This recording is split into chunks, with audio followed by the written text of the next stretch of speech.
Hey everyone, I hope you're doing well and staying safe during this time. If you're new here, welcome to the channel. Like I said, thank you so much for checking me out. If you haven't done so, please make sure to hit that subscribe button just right below the video. Cool, thank you so much. I really do appreciate it. And if you're returning, welcome back. Thanks again for your support. I truly do appreciate having you here. You better believe this is going to be a bumpy road to the top, as a lot of things have been breaking recently. See, a lot of people, including Torrey Corton, still believe that we're bearish as far as the immediate short term is concerned, and he's an analyst I highly respect, and he gives this specific tweet by Elizabeth Warren yesterday as an example for why. Cryptocurrencies risk undermining sanctions against Russia, allowing Putin and his cronies to evade economic pain. U.S. financial regulators need to take this threat seriously and increase their scrutiny of digital assets. Ladies and gentlemen, if there's one thing we know, it's that Elizabeth Warren is fundamentally anti-crypto. If there's one thing we know, is that Elizabeth Warren and Gary Gensler have extremely close ties together. Of course, Gary Gensler's daughter has an internship with Elizabeth Warren. Remember that one as well. Meaning, Gary is in her pocket and fundamentally believes more things that she believes. You see, he states people are applauding Bitcoin being used to fund and donate to the current crisis. The governments now have a perfect justification to commit a crypto clampdown agenda. And he states he can imagine the headlines: Bitcoin funding war. He states this is not positive, and that's something we do need to keep an eye on. Ladies and gentlemen, I 100% agree with his analysis. I do believe there's going to be a cataclysmic crash in the crypto markets, and it's going to be a number of reasons. The only question has ever been, are we going to see altcoin season first, or will we see the cataclysmic crash first? Personally, I think the charts are reading that we'll see an altcoin season first and then a monstrous clampdown. That is the confirmation I'm getting, but this is excellent analysis. You see, guys, I presented both scenarios, even though I believe with 100% certainty that we have gone bullish. The way to ground yourself as an investor is to give the counter narrative, so you are prepared for anything. This is something we need to use to critique our own biases, and this is something we need to keep in our minds. So I'm going to proceed as if we're going bullish. This in the back of our minds lets us know what could happen if we go bearish, and the reasons why.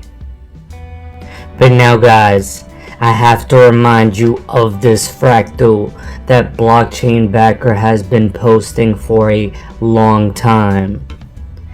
We are currently here as far as that Bitcoin fractal is concerned.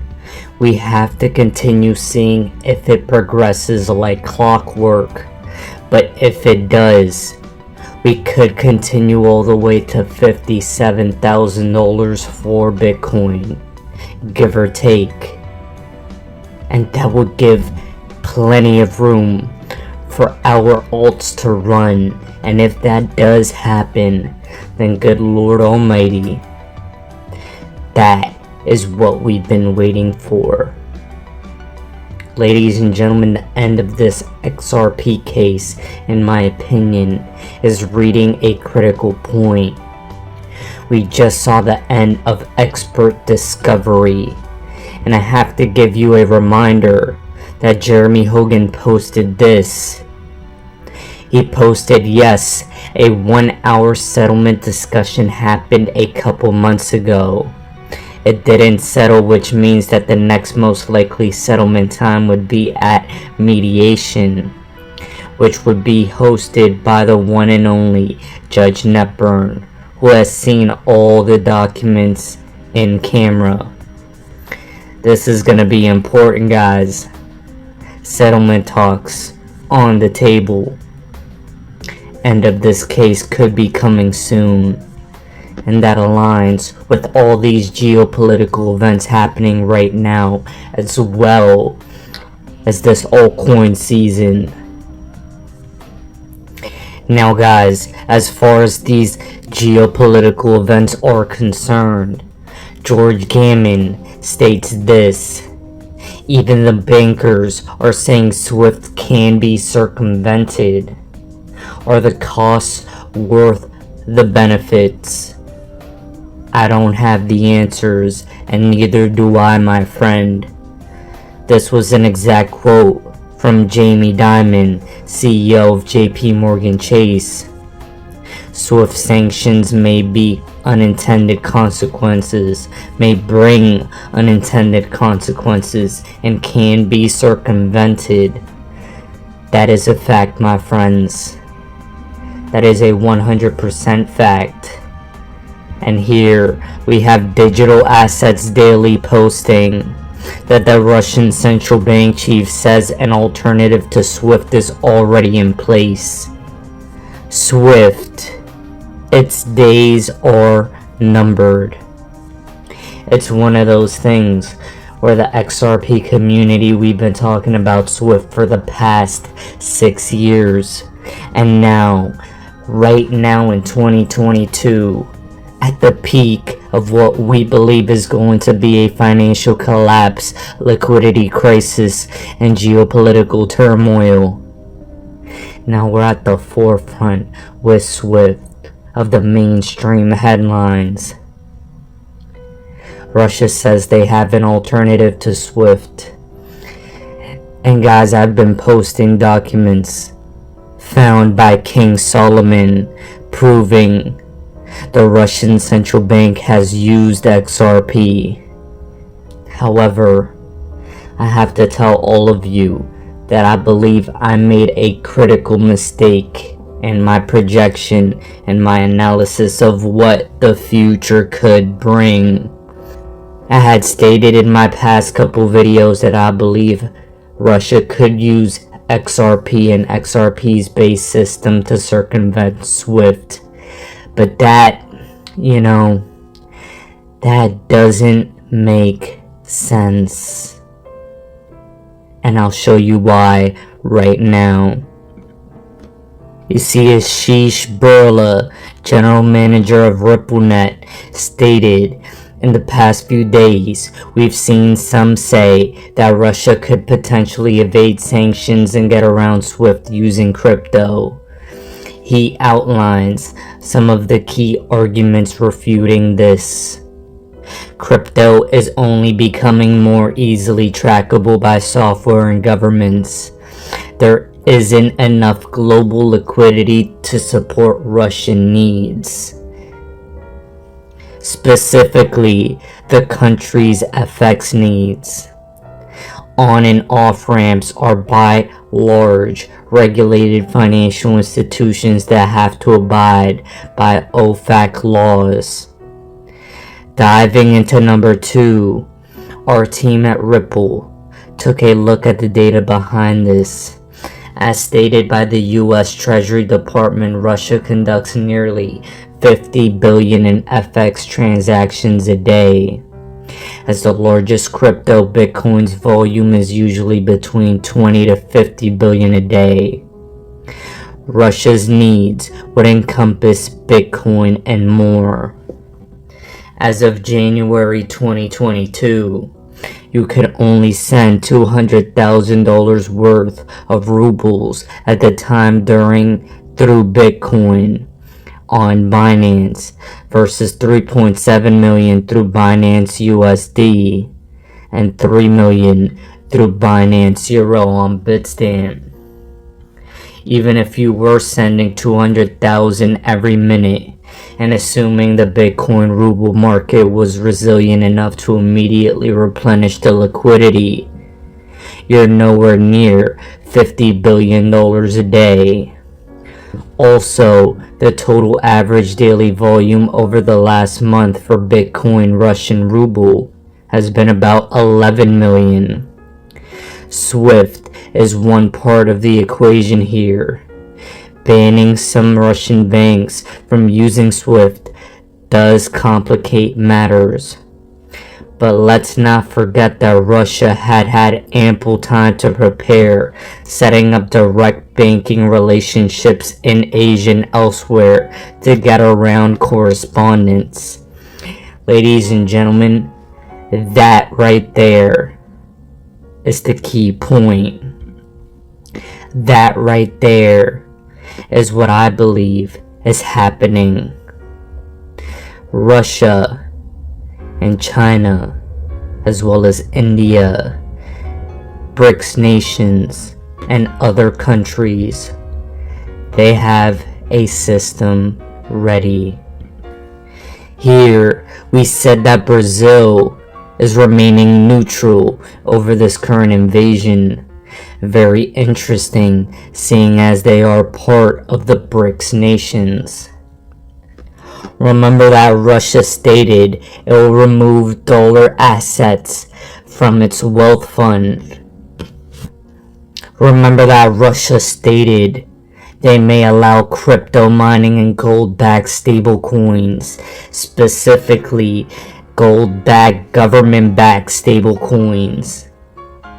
Ladies and gentlemen, Russia has been positioning themselves to circumvent the US dollar-dominated SWIFT system for a long time.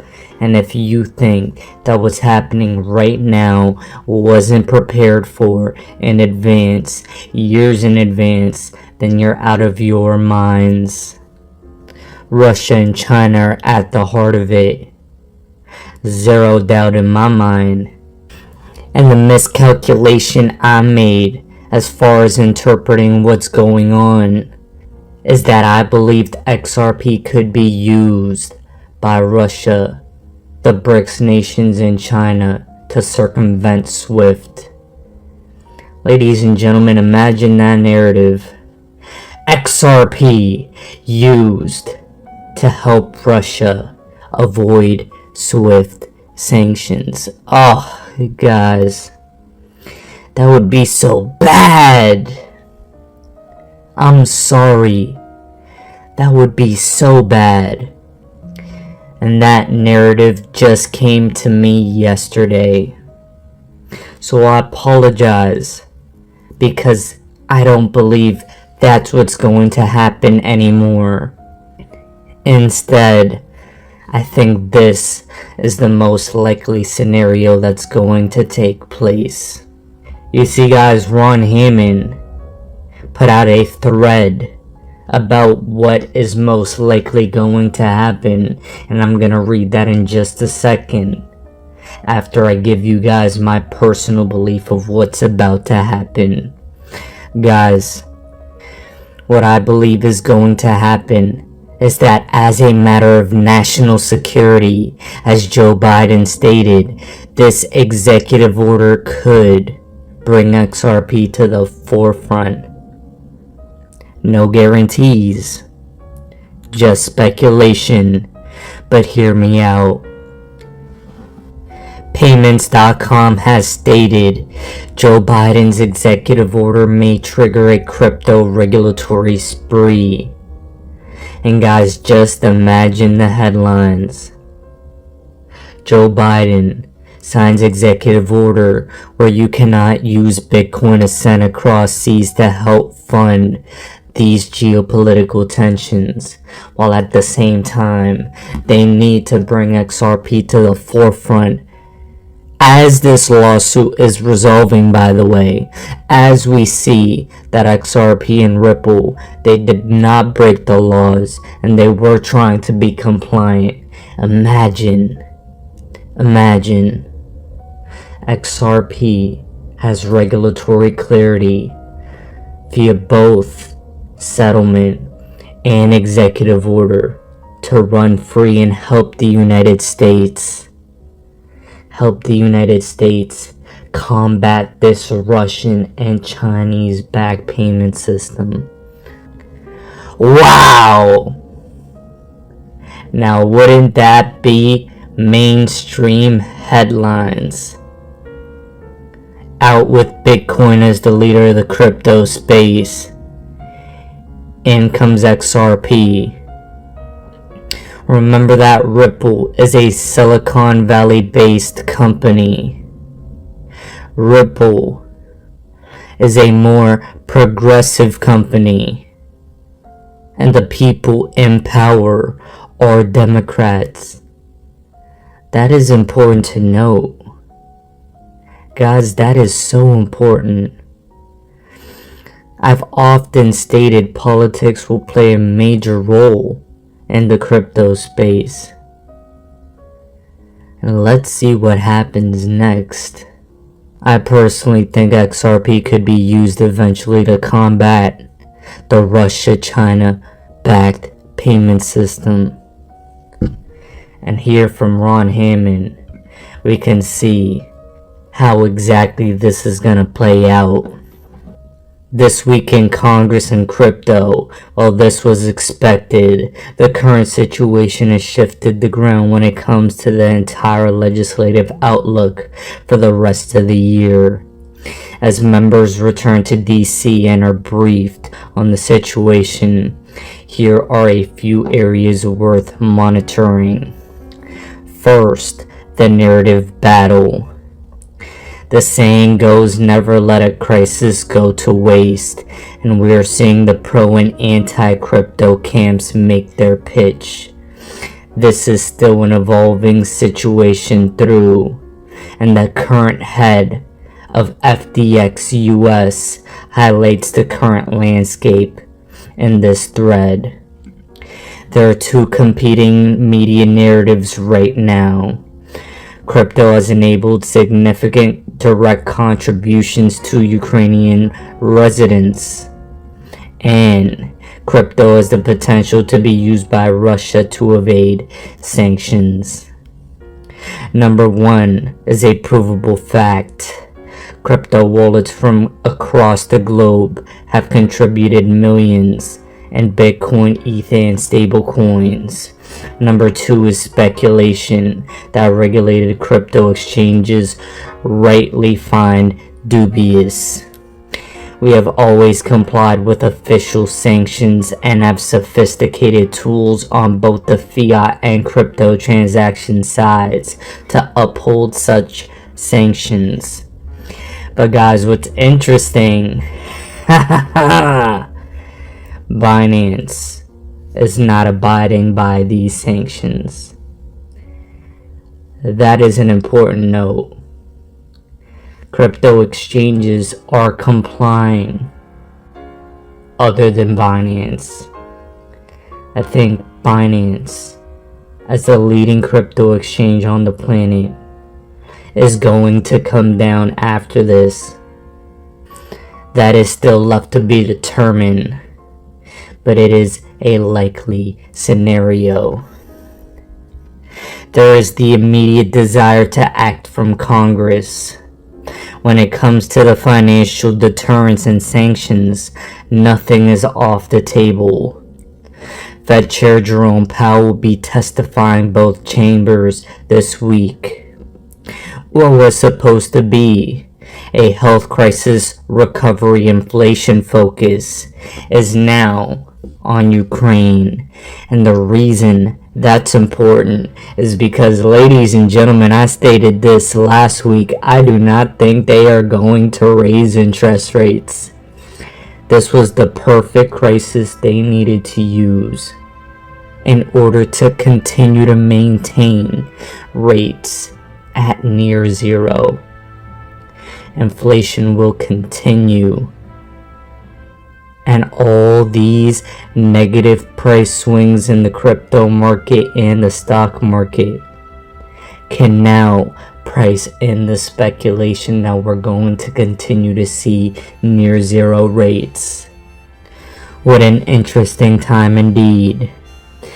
And before I continue, I have to say that in no way is this me being happy about the current situation.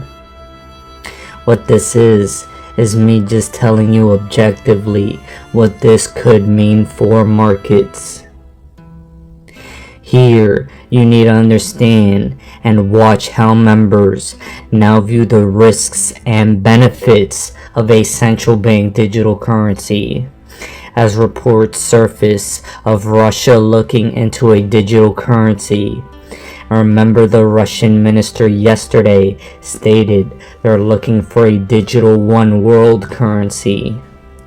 Many in Congress see this as an example of where the US needs to lead. Later this month, the US Financial Services Committee will have a hearing on central bank digital currencies and their risks and benefits.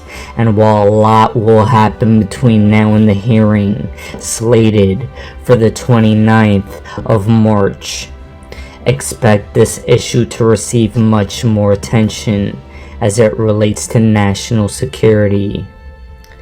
Combating crypto usage in illicit finance has been an issue shared by both sides of the aisle. The goal is to prevent bad actors but not stifle innovation, and I expect more bills on this. Ladies and gentlemen, just so you all remember, XRP is KYC and AML compliant. By the way, that's an important note. Questions do remain, though if there will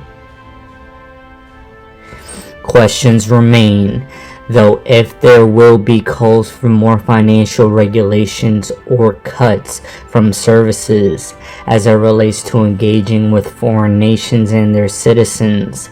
The current head of Kraken highlighted the potential problems with some of those approaches in this thread. Finally, with the State of the Union today, and I also don't think that's a coincidence either, and the rumored executive order on crypto pushed back given the recent developments, it'll be worth monitoring to see if staff still have resources to finish this effort, or if it could morph into something different given Ukraine. On the bright side, it has been incredible seeing all the crypto support flooding into Ukraine after their recent tweet accepting crypto donations. DC is noticing this, and I've had several staffers mention this development. Guys, these are interesting times for the crypto space. Interesting indeed. And there is one guarantee I can give you. In the next couple weeks to the next couple months, we're going to have 100% clarity as to the future of our XRP investment and this asset class. And that, my friends, is priceless. I personally believe we're gonna see our altcoin season now. I personally think XRP is going to be at the forefront of a global financial solution, especially for the United States. I already know that Russia is gonna come out with their payment system, most likely a gold-backed stablecoin centric system. Eventually, XRP will bridge all currencies, but right now I believe it will be a US centric solution, and the US will use it and build the narrative that it's solving a global financial problem. And guys, just so you all know, while all of this is happening, Ripple has not stopped building. Tranglo, an absolute Goliath, stated, "We are thrilled to announce today that we've enabled Ripple on-demand liquidity across all our payment corridors. This comes after a successful pilot on-demand liquidity deployment last September, which saw 250,000 transactions worth 48 million processed in 100 days. And guys, just a little bit of inside information. One of my clients that has come to me through my mentorship program also told me that this Ripple Tranglo partnership is a lot more special than we can even imagine." I'm your guy. I will keep you posted. I'm your advocate. I'll be back on a daily basis, usually multiple times per day, with these videos to keep you updated with everything going on. So I hope you enjoyed the video. If you haven't done so, make sure to hit that subscribe button. Feel free to share any of my videos with your friends, family, social media, or anybody who may care to listen. Thanks so much for your continued support. I'm always here for you. I want to help you through this time. So thank you so much for continuing to choose me. Enjoy your day, stay safe, and I'll catch you again probably in a couple hours. Thanks, everybody. See you later.